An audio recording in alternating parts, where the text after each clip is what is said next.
The first bill on the calendar for the day is Senate File 4579. The clerk will report the bill.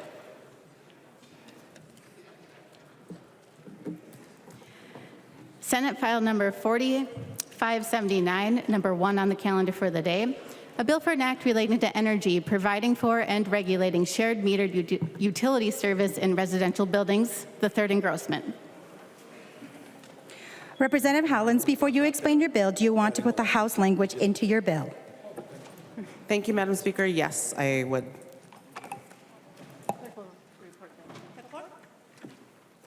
The clerk will report the amendment. Hollins moves to amend Senate File number 4579, the third engrossment, as follows. The amendment is coded DEA 4558. To the author of the amendment to explain the amendment, Representative Hollins. Thank you, Madam Speaker. This is the language that we heard in both Climate and Energy as well as Judiciary Committee here in the House. It's the House language, which for a whole host of reasons is better than the Senate language. But I would like to speak very briefly to the bill to just explain what it does. This bill seeks to establish a framework for fair and transparent provisions of utility services in shared metered utilities.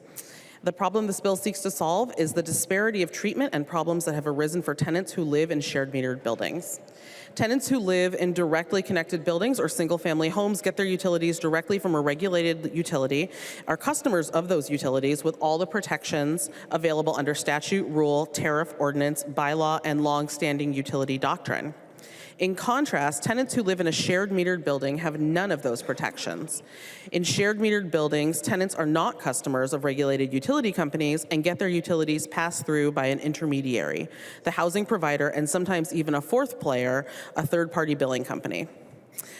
This bill puts tenants in these shared metered buildings on the same footing as tenants in direct metered buildings and gives them all the protections that a regulated utility customer has, including protections against utility shutoff in the winter, fairness in billing, and access to the PUC's complaint handling staff. This bill reflects extensive work with stakeholders, primarily Minnesota Multi-Housing Association and third-party billing companies, but also the Department of Commerce, the Public Utilities Commission, Xcel Energy, CenterPoint Energy, Minnesota Power, Minnesota Rural Electric Association, Minnesota Municipal Electric Association, and the Minnesota Modular and Manufactured Home Park Association. All those in favor of the amendment say aye. Those opposed, nay. The motion prevails and the amendment is adopted. Discussion. The member from Anoka, Representative Niska. Thank you, Madam Speaker, and thank you, Representative Hollins, for your work on this bill. It is a bill dealing with a real important concrete problem, and it's a bill where there's been a lot of work cooperatively, like you said, among stakeholders. It's not quite there yet. But it's gone a long ways, and there's been really good discussions.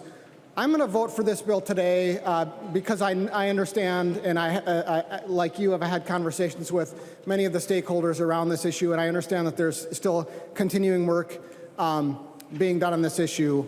And so I think it's worth us moving this bill forward and also thinking about this bill in the broader context of where we sit in this legislative session.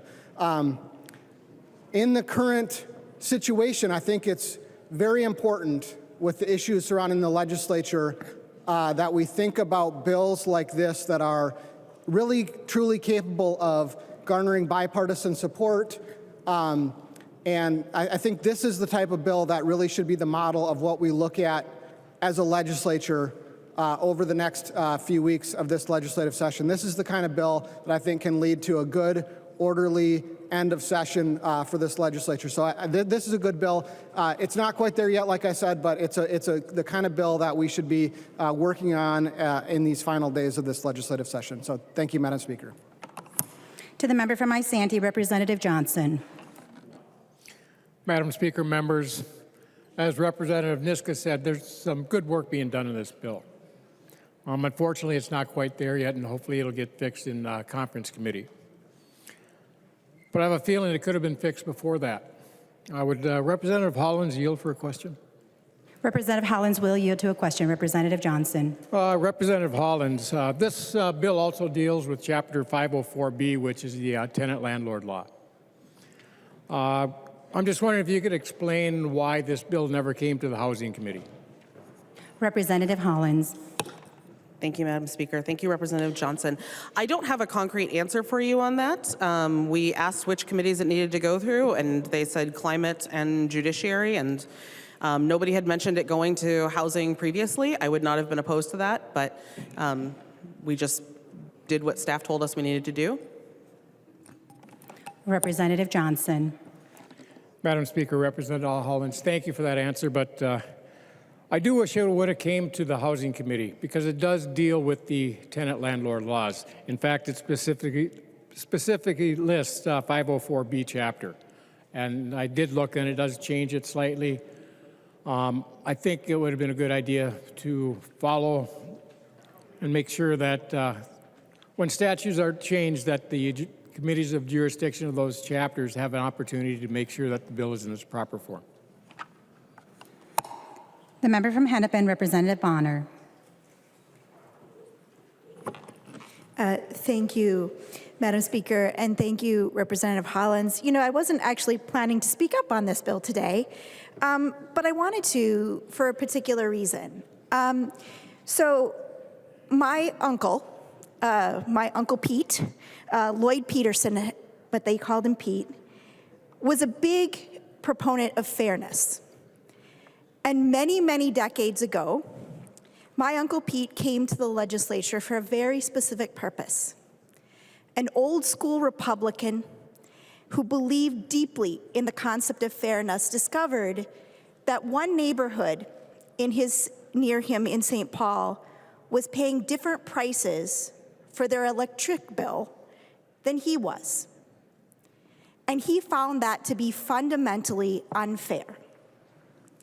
Why, when you're using the same electric, should you be charged differently based on the neighborhood in which you live? This bill today takes another step in saying we need to make sure that we are equitable in the way that we do business. And so, by the way, that bill did pass in the legislature. So I just wanted to say a debt of gratitude to Representative Hollins and to the members who've worked on this bill, because it shows quite clearly that members, no matter what side of the aisle we come from, we can agree on basic fundamental fairness, and this bill does that. Thank you for that, and I urge folks to support it and vote green. Further discussion. Representative Hollins. Thank you, Madam Speaker. I just have a few closing thoughts. So before I started working on this piece of legislation, I didn't actually know that it was much of an issue. And since I started working on it, people have been coming to me telling me about the stories of their experiences with this.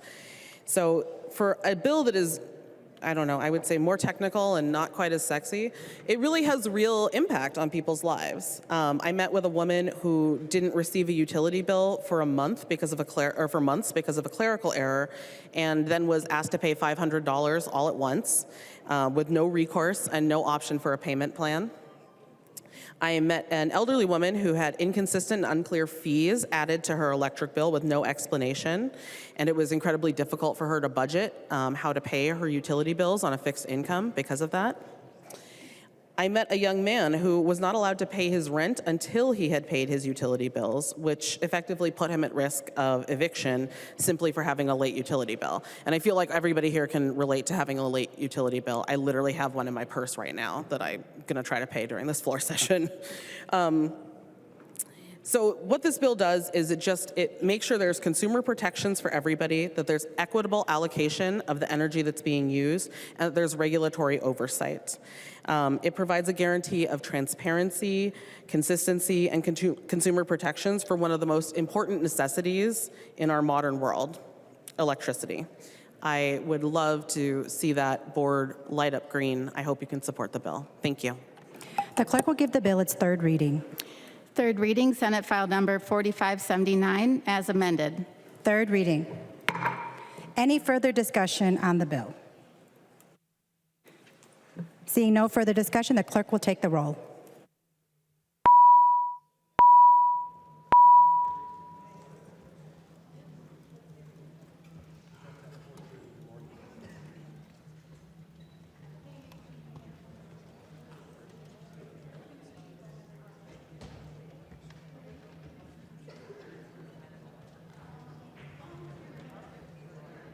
Members, please vote.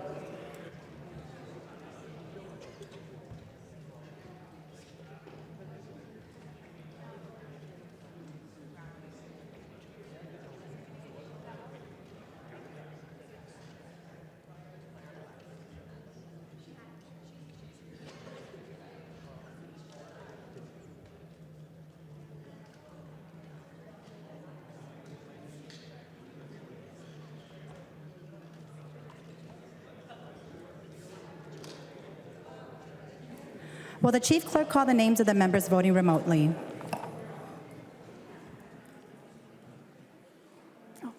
Carol, Hold on one second. Okay. Go ahead. Carol, aye. Carol votes aye. You're next. Gomez, Gomez, aye. Gomez votes aye. The clerk will close the roll.